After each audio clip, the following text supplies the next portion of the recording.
What are the key considerations when determining what type of commercial loan product you should go into? We're going to discuss that and more on this episode.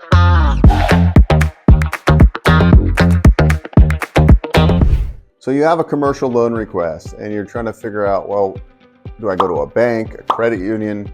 Is this a private mortgage type of loan? Is this a Fannie Mae? Is this a Freddie Mac? Is this CMBS? Is this a life company type of loan? I think you first have to start with the project itself to determine what would be the best and most relevant lender. Now, many sponsors, what they do is they work with some of the top commercial mortgage brokers out there or bankers that have a wide range of products and services they offer. And that's the purpose of working with a mortgage advisor, a commercial loan broker, is because they work with all these different platforms. So usually what happens is, let's just say it's a construction deal and you're building a multifamily project. Well, a few years ago, it was pretty easy to get construction financing. Well, it's a lot more difficult now. So what a good advisor would tell you is they're going to first gather the details of the project. It's a construction project, the total project cost, the sponsor's background, have they built other multifamily projects in the area, who's the general contractor, what's the net worth, and schedule real estate from the guarantors of the loan or the key principals. So you start there. Are they looking for recourse debt, non-recourse debt? What do they have into the project so far? What's the loan to cost? Are they going to bring in limited partners for some of the additional equity requirements? So we get the story of the deal first, then we got to go into figuring out, okay, what kind of capital stack would be best for this project? So it's in California. It's a multifamily construction project. So they're trying to maximize their leverage and returns. So oftentimes on deals, in certain states, there's CPACE financing available. Now, CPACE financing is a great tool to bring into the capital stack. It's almost like pref equity, except a lot cheaper cost of funds, and you're not giving up equity.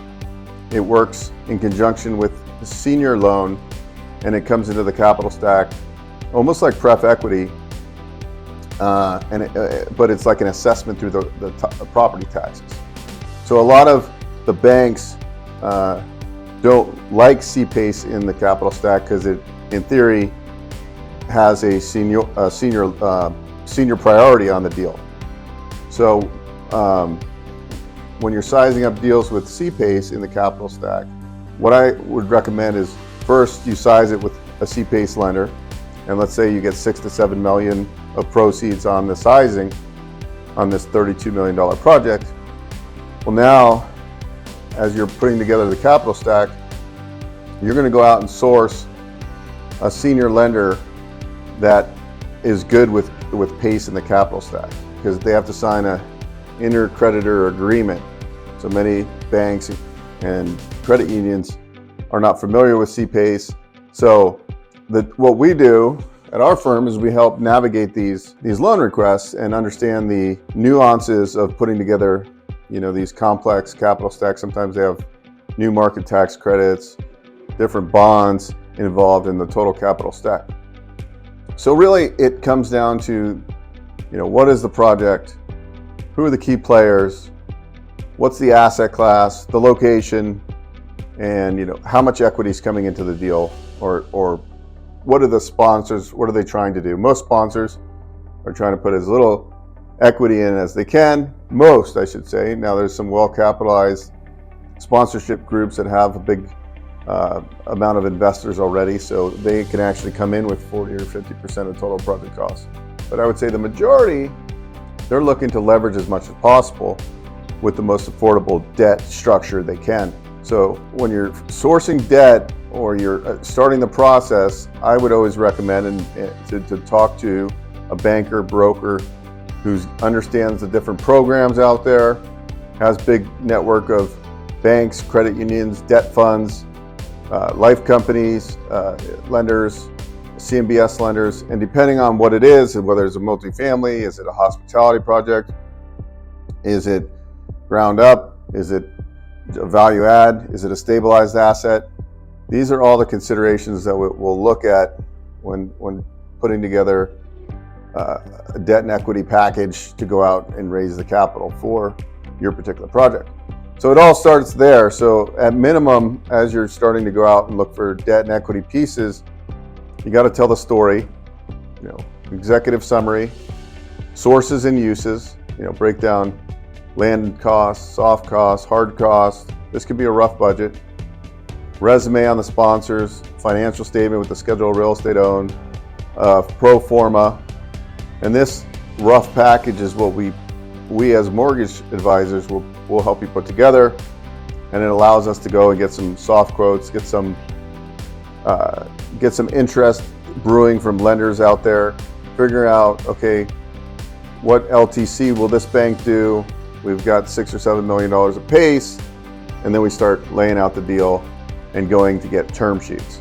So on any deal that we're doing with CPACE in the capital stack, it's always advantageous to get the CPACE size first, because remember, we got to go find a bank or lender that's okay with CPACE in the capital stack.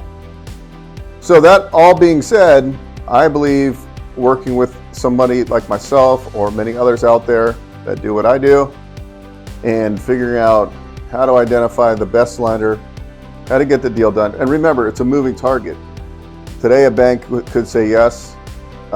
3 weeks from now, they could have some restraints and not be able to do the deal. The market is in flux right now.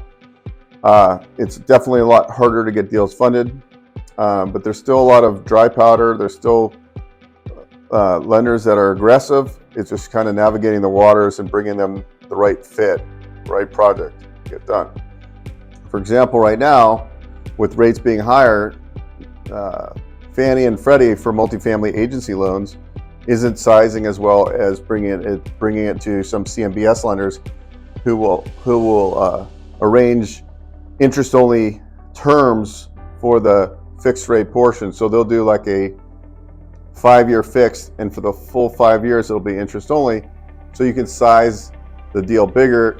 You can get more loan proceeds on those type of transactions. So CMBS wasn't as popular for these multifamily deals a year ago, but now with rates being the way they are, because they'll size these deals interest only for the full term, that's going to help the sponsor get more proceeds. And right now in this environment, sponsors that are in bridge financing on multifamily, their loans are not sizing. They're sometimes having to come in with a lot of equity because they owe $25 million of existing debt, and it's only sizing at 20. So they would, it's a really interesting time. So that would be a candidate that we would look to put into some kind of interest-only CMBS product, most likely. So there's a lot of moving parts. Banks, credit unions, lenders change their appetites sometimes overnight, and rates have been changing. They were up, they came down a little bit. Things are sizing a little bit better than they were a week ago or 2 weeks ago.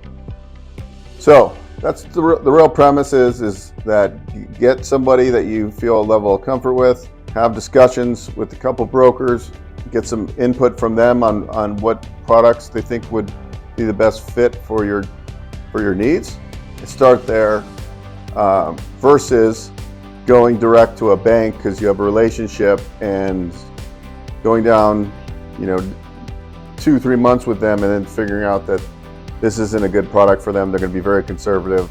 You're not going to get the proceeds you need. Anyways, hope that helps. We'll see you on the next episode. Meet Bo Eckstein, the driving force behind Business Ownership Coach.